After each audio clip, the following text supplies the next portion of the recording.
Огнеборцы вновь спасли жителей Златоуста. Опасный инцидент произошел в районе Гагарина. Влюбленная пара сняли в почасовую оплату одну из квартир в доме 10 на 3-й линии. Выпили и заснули, оставив еду на плите. Через несколько минут помещение наполнилось дымом. Соседи подняли панику, когда в подъезде запахло гарью, а из-под двери пошел ядовитый туман. Хозяина вызвали, поняли, что кто-то спал, на плите что-то было. И вот видно, это все загорело, а он или не чувствует, или что. Долбились в двери дважды, трижды даже.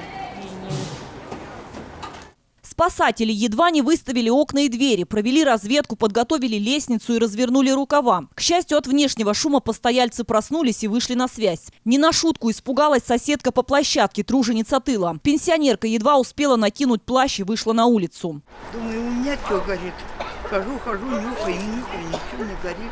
Ну, в итоге-то там что был? Кто-то был вообще внутри или что? Ну, кто-то находился кто-то там пьяный, нажрались и уснули. На плите, видать, что-то оставили.